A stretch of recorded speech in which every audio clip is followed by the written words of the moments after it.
Anytime. What's up, comic book fans? Pete here from Comic Books Transformed, where me and my best friend Brian over there discuss comics that have been adapted into streaming shows and movies. We are up to episode 5 of X-Men 97. And Brian, we are watching on screen Grant Morrison's new X-Men. It's pretty great. Although the big thing and this kind of stuck in the back of my head the entire episode, is that it doesn't feel right with that Emma. Yeah. It's a huge missing piece to me. Yes. I've seen posts on social media where people were kind of complaining about that, Yeah, I mean, she is her role in this and turn really is defining of this time period, of the early 2000s. I know we're in X-Men 97 and all that, and then we're doing stories from all over the place. So it kind of sucks. And that really that seeing those costumes like that just hits hard without her there, even though she doesn't ever wear one like that. Right. She wears something pretty damn sexy, for a Disney cartoon show during this era. Yeah. I thought you were grab like an Emma Frost like figure or something. Oh no, just my Emma Frost blow up doll that lives with me. There you go. I was gonna be like, is this gonna be awkward now that she's in the frame? But what do you call it? It's funny because they also go into Astonishing X-Men, which is the follow-up to New X-Men, and she plays a big role in that as well. Yeah. With all the stuff with Danger, and I'm pretty sure at that point Charles was gone. Yeah. So I don't remember what era of Marvel did Astonishing start in. So basically, the way it works is like there's New X-Men with Grant Morrison, and then the follow-up to that is Astonishing. I'm pretty sure it goes from one to the other. So is that Astonishing line up more with like New Avengers? No, I think that's isn't that the costumes they're wearing and stuff when they go to what do you call it, Genosha? Because basically Genosha starts with like Magneto and Professor X on Genosha, Yeah. It's like after Magneto. Okay, all right, guys. Here's the thing. Some of the stuff that we're gonna say is gonna be 1,000% spoilers for potential things on X-Men 97. So you've been warned. This is from the comics, but Magneto is dead by the beginning of New X-Men, and then he comes back after pretending to be this character known as Zorn for a whole bunch of trades worth of comics. And then in the fallout of that, he goes and hides out on Genosha in a thing called X-Men Legacy. And then Professor X joins him there. So that's where we would be. That's right. With Astonishing. Yeah. He comes back in Astonishing, though, I think, for a little bit. Yeah, he might be around it, but yeah, no, I'm now remembering that when they were on Genosha together, and somebody else was with them. I can't remember who, but yeah, no, I remember Legacy. There was Callisto from the Morlocks was there, and there was some other like regular X-Men character too. Yeah, like Rogue or something. Yeah. But I mean, okay. So I mean, there's all kinds of stuff that we could mine from that time period to see what's going to happen next with the show. But before we get to that, I want to talk about just the utter joy of watching X-Men 97 while under the influence. It is just like I can't even explain to you how fucking magical it is. I think I texted it to you, and you were coming home from a Muse concert. Now I was almost about to spoil the whole fucking episode for you. Thank you for not doing that, by the way. Yeah. But there's something I wanted to talk about with that text, and then with this one video I watched recently, where it's like this bizarre concoction, because your nostalgia is 1,000% triggered by this cartoon that was so good from the 90s, and you're back in it, but the people making it also have the knowledge of the entire experience that you've had since that cartoon. You know what I'm saying? It's such a unique scenario. Yeah, it is.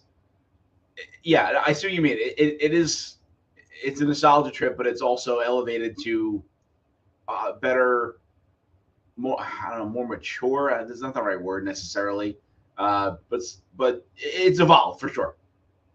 Yeah, because like the cartoon itself had so much weight and I guess pun intended magnitude. That's not magnetism, but like it was so strong because it had all the prior X-Men history from the 60s to the 90s. But then this has all the X-Men history from the 60s to the 2020s. Yeah. And it's just like we've been with them since the 90s ourselves. So it's just this crazy fucking feeling when you're watching the scene from 2 episodes ago with Professor X on the sands in Egypt, and then you're like, oh, wait a minute, he's in a danger room simulation. I'm just like, oh my God, this is so fucking good. Yeah, no, it's mind blowing that we're watching a sequel to a cartoon from 30 years ago that's about a comic from 60 years ago, 70 years ago. Right. It's such a weird fucking thing, Brian. It's like you go outside and like your friend that you had when you were a child is like, hey man, let's go do some drugs together. And then you're like, oh, that's my girlfriend over there that I had that I was so attracted to when I was 15. Oh, she's like an adult now and super hot. Let's all just go hang out and have adventures. Okay, sure. It's amazing. Oh, yeah.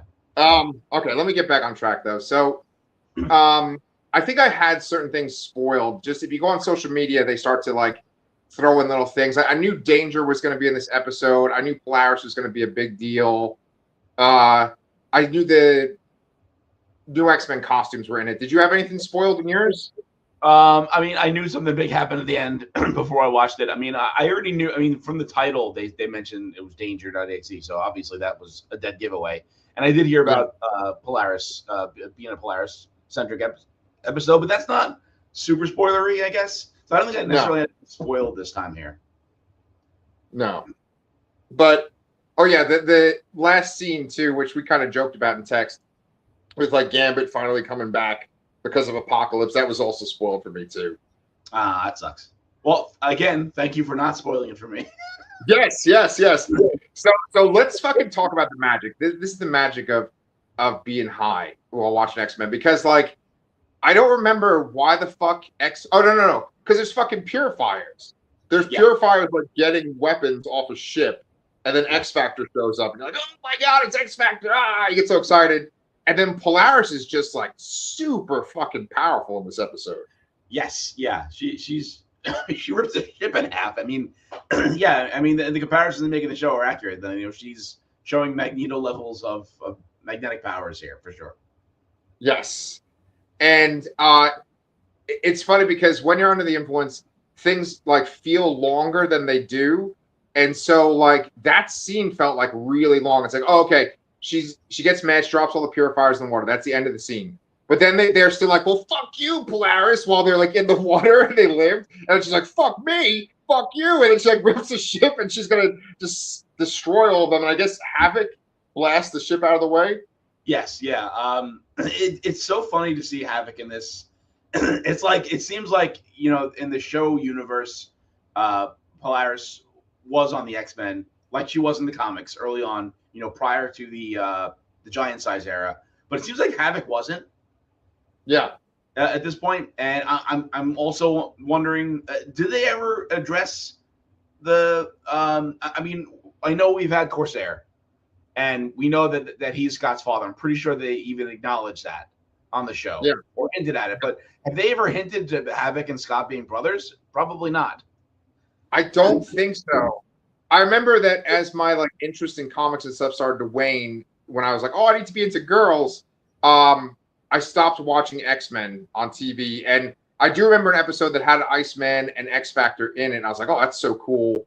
And then I do remember this big long crossover with like Apocalypse and Bishop, and they're dealing with time. Yeah. But then that's kind of it from like, I guess maybe. I guess that was a bigger illusion than you, because I made it further in. The only season I didn't see was the last one, the 5th one. Yeah. Yeah, and I remember seeing the very end, but I don't think there's ever an episode where like Cyclops and Havoc interact and they're like, we're brothers, and there's nothing. I don't think there's anything like that. Yeah. Okay. Yeah. I'm curious as to why they're sticking with that there, because I mean, Polaris was not in many episodes. If I really think that the Woman Iceman probably was the only major one she was in. So it's interesting that they're keeping her as part of that mythology, but not Havoc. Yeah, I mean, and boy, I'm sorry for fucking talking so much today, but like, what's really, really, really interesting about this show is how they cherry pick like what to focus on. Because there have always been so many X-Men books since the 90s, so many different mutants they could use, so many story arcs, and they're hitting like the major beats, but it's weird like who they choose to focus, what they choose to change. Do you know what I'm saying? And how they meld these stories from different decades together is really the thing. Right. You know, because like, I mean, okay, for me, it was really exciting that like Professor X is dealing with this loss of Magneto, and it almost seems like Apocalypse's words are almost like influencing him, kind of driving him mad, and then Apocalypse's words almost like inspire Danger to become sentient and attack the X-Men. Well, I thought it was actually Professor X's words that inspired it, because he's replaying the simulation over and over again, and you know, and she almost wants to increase the difficulty because she's just training simulator. Professor X makes that whole comment about, oh, this is supposed to be a therapeutic session, not training. So I don't necessarily think it's Apocalypse's words. I think it's literally Charles replaying it over and over and over again. And she's probably like, fuck this guy. I want to do something different. And she does fuck him. I mean, not literally, but she does like fuck the X-Men up. The way that she fucks them too is just like Astonishing X-Men, right? Because you have this kid Wing. I mean, in Astonishing X-Men, Wing just like jumps to his death and he's on the ground dead. But in this, like something happened to him and they're able to resuscitate him. Yeah. Yes.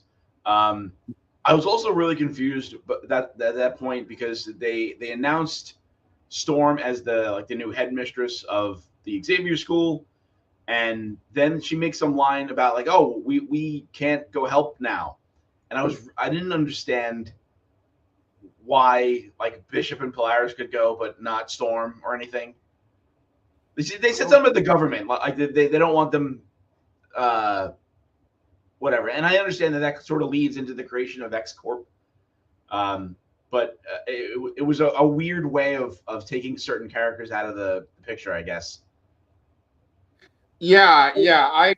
I guess this is where I'm not reliable if I'm watching it under the influence, because like I do remember that part, and I remember kind of being like, wait a minute, I missed something. There's something I don't get about this. So it's the same experience, but you bring up something that really excited me. There was this like great fucking chemistry between Bishop and Polaris. There was, yes, I do agree with that. Yeah, and I don't think they were prepared up in the comics before. Yeah, you literally just said the sentence I was about to say. Yeah. But yeah, no, that definitely was interesting to see. Yeah, I mean, I can't tell you the sort of goosebumps rush I had when Polaris like unlocked her powers and was like letting loose, and there was this blast, and then like Bishop stood like this and like took the blast. I was like, oh my god, this is the greatest fucking thing ever, you know? That was pretty good, yes. Yeah. But like Storm and stuff don't go there and interact with. Oh, but the rest of the X-Men are at Genosha. Yeah, they're already there. Yeah. Okay. Well, I mean, it's Scott, Jean, and Beast and Charles there. So yeah, and I had to point out too that like literally, the three of them do absolutely nothing.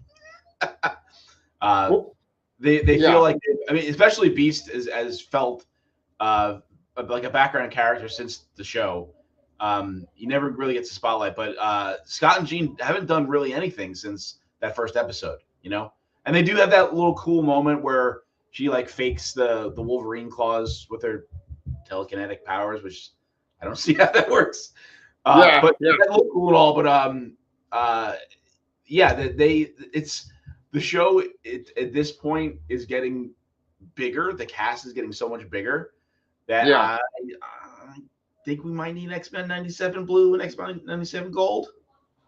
Absolutely. I really do think they could milk it. I really do think they could make like an X Force show. They could make an X Factor show. They could do a Generation X thing. They could really like branch out. You know? Yeah, even if they just keep maybe one show that's focused on X-Men and then another show that's focused on other teams.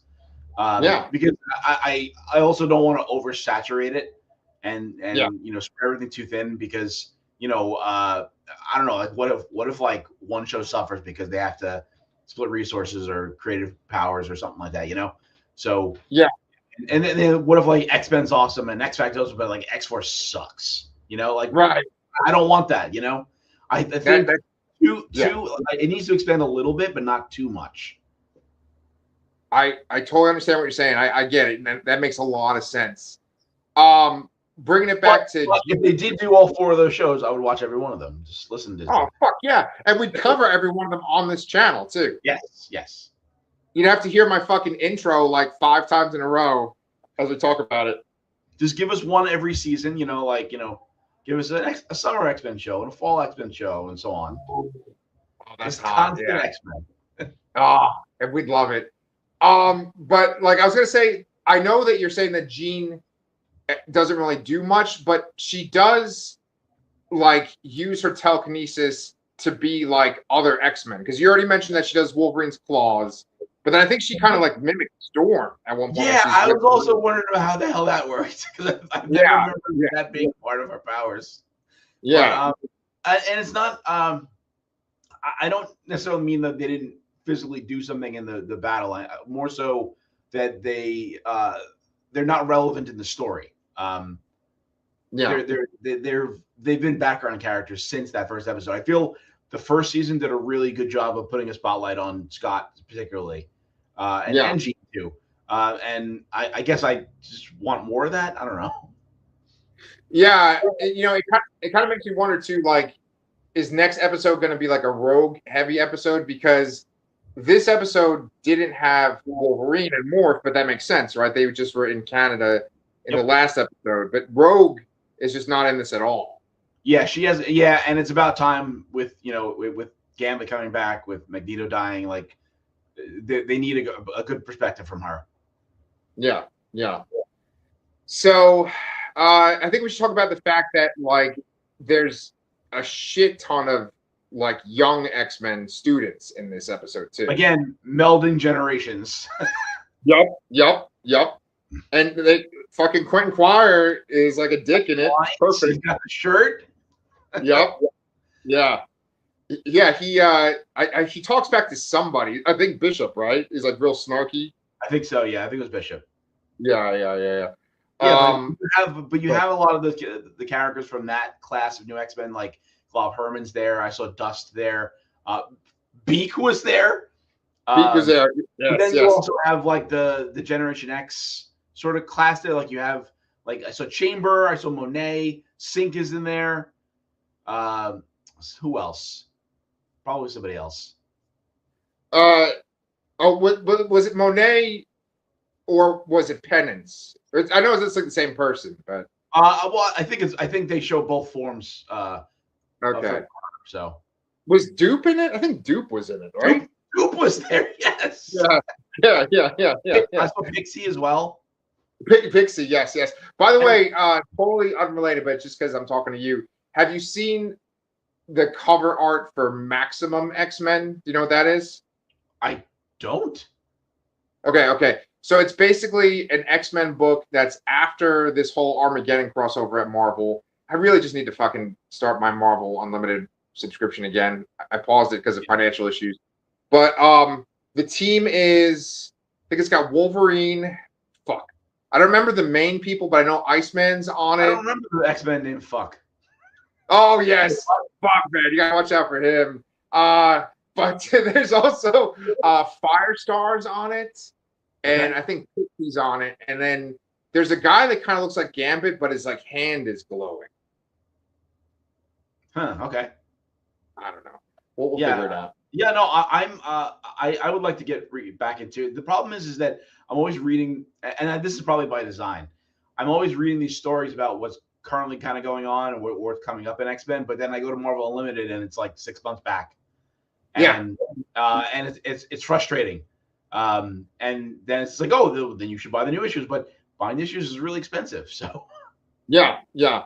No, I do the opposite kind of where I'm like just going from the back and just moving all the way to present day as I can. And I mean, I'm up to like One Nation Under Doom, and with X-Men, I'm at like From the Ashes, which is like right after Krakoa. yeah, yeah. You know, uh, so but I mean, there's so much stuff, and I read all the other stuff like the Ghost Rider stuff and the Cosmic stuff. So yeah, I mean, there's a shit ton of stuff. But hold on, I'm just trying to think what else is relevant in this episode that we should talk about. I mean, Polaris was just really, really fucking great as the main character this episode. And the whole idea is that she's worried about having Magneto's villainous side, but then Professor X is able to convey Magneto's heroic side to her. Yes, yeah, and all the talk that Professor X has about having a piece of Magneto in his memory, that's 100% leading to Onslaught. There's no doubt that's going to happen. Absolutely, absolutely, and it's funny because I think is San Diego Comic-Con's going on right now, right? Right now, yeah. Yeah, I saw someone saying like the Onslaught panel is on right now, and I was like, oh shit, like they're doing something with this with Marvel, but it's not that. It's actually a movie by what's his last name? Jean-Claude Van Damme? No, I said it's an Onslaught movie. I was just keep going. Oh, sorry. No. I think his name's Adam Wingard, and he's done some of the Godzilla movies, and he did The Guest. Did you see that movie with the guy he played Legion? That guy that's like yes, I think The Guest. Yes. So you have seen The Guest? The guy, he's like the guy that he like shows up and they kind of take him in and he helps the family out, but he's really like a killer. Yes. So same writer director, and then him. I can't believe I can't remember this guy's fucking name. He's got that fucking amazing clip where he's interviewed on a British morning show, and the woman turns.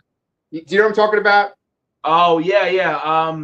Where she's like, "Did you have to?" You know what you're talking about? Did you have to beat off a lot of American actors to get that role? You know? Yeah. Yeah, Dan Stevens. Thank you, Dan Stevens. You're so good, Brian. No, he's fucking Legion. Since we could tie it back to X-Men, right? Yes. But Onslaught is a movie by the same filmmakers, and then it's in that world of The Guest. Ooh, okay. Interesting. Yeah. I know it has nothing to do with the fuck we're talking about, but I just thought you'd think that was cool. Interesting. Okay, yeah, no, I'll check that out. I don't recall there being any panels particularly about the X-Men 97 show or anything. Which kind of makes sense because we're in the middle of it. So this isn't really preview, I guess, yet. Yeah. But I'm excited for other things coming out of there, hopefully. Yeah. I guess the last thing we could say about X-Men 97 then is that last scene with Apocalypse, right? And Gambit. Yes. Yeah. So we also have to talk about the tweet you sent me where and I didn't even pick up on it because I was so like riveted by just seeing Apocalypse and knowing what was coming. Like the second you see it, like I know exactly what's going to happen here.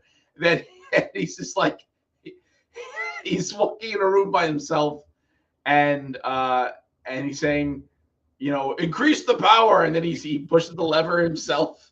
And thinking about that is hysterical. but on the other hand, though, I did read someone's theory there, and it does kind of make a lot of sense there. There may be two apocalypses there, so I'm thinking that the present day Apocalypse is maybe pushing the lever, and the future Apocalypse is sharing some kind of future knowledge with him, and he's the one that's kind of speaking in that spot there. Coming back from the previous episode. Yeah, I'm pretty convinced of that myself, and it's weird because the 90s stuff is like so convoluted because it's not like just Cable travels through time and Apocalypse is sort of this eternal thing. I mean, I think for the most part it feels like that, but I think there is time travel stuff involved with Apocalypse as well in the 90s. Yeah, no, there is, but at the same time, Apocalypse is immortal, so it's very possible that he could be there twice. Yeah.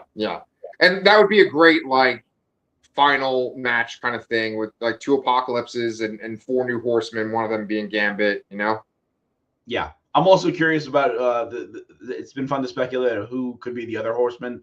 they are willing to change things.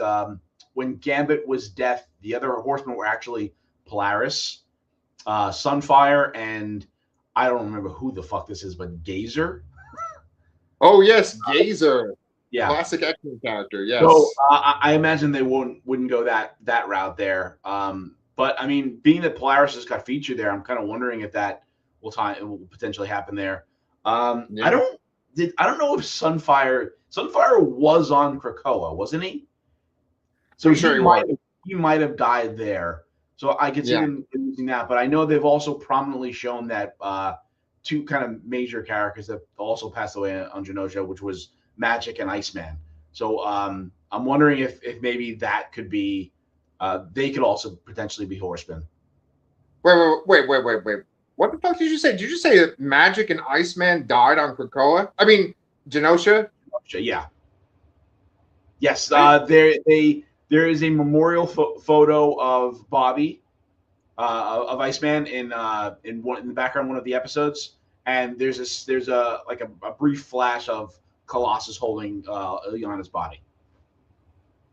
Jesus.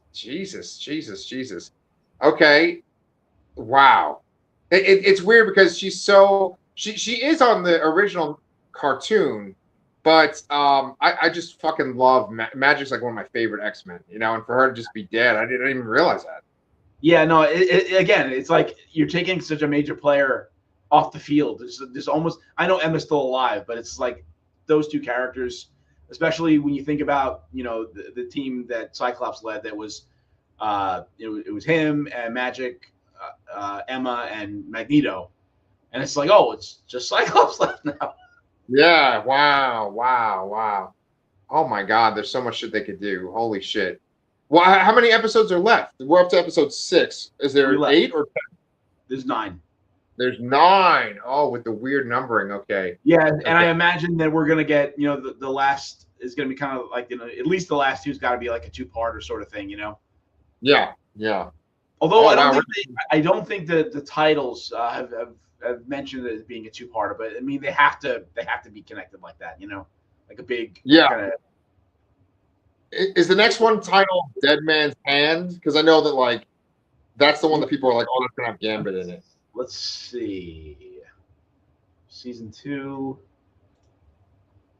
No,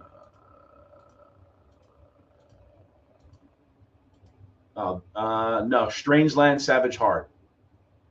Oh, okay. And there's a picture of Nightcrawler here, so interesting. Maybe something with Nightcrawler in the Savage Land? Yeah, the X-Men must confront a ghost from their past that threatens their present and future. That's every single fucking episode of the show. Yeah. But yeah, I cannot tell who Nightcrawler is crossing swords with here. Yes. And then the next one is Dead Man's Hand. That's episode 8. And then the last one is Survival of the Fittest. So I imagine those two are going to connect into a larger story for sure. Yeah. Oh man, gonna take that big purple apocalypse dick pretty soon. All right, guys. I forgot to say something earlier too. I did. We were talking about being spoiled for this episode, and I did know something at the end was coming, and I heard the comment I saw that was sort of spoiler was this was something like years in the making or something. And watching the beginning scene of Charles replaying the thing with Magneto, I'm like, are they gonna make them a couple? Like, are they gonna do that in the show? Like, those vibes were really there, like very strong. Oh yeah. I mean, I know a lot of people thought that in the Krakoan era in the comics, but but this is like it. I would not be surprised if Charles and Magneto got together. Yeah, well, or if they were in the past. Oh yeah. No, he's like super in love and super heartbroken. Really great voice acting. And I love the fact that they just like play it out. And then there's that one part where like Apocalypse actually does start stepping on him. That's great. Yeah. All right. Well, that was a good fucking episode. It was great talking about it with you. Next week sounds like we're kind of busy, right, Brian? Oh yeah, and it's funny because we have a whole bunch of shit starting next week. So we'll have X-Men episode 7. We'll have Spider-Man, Brand New Day. We'll start covering Cape Crusader season 2, and then so we'll probably be back in 2 weeks for those things. That's right. Yeah, we got a lot of shit coming up, but I'm actually going to be out of town next week. But for those of you guys that follow along, we're super grateful for you. Thank you for your views. You can always leave a like, leave a comment, definitely subscribe. You guys can also go check out my OnlyFans page, where it's just me alone masturbating and saying to myself, hey, oh, Brian, you killed my joke. I was going to be like, increase the power. But yeah. I was building it. He's like, zip, right in there. Okay, yeah, it's me masturbating with Apocalypse. There you go. I'm getting the blue lip treatment. See y'all soon.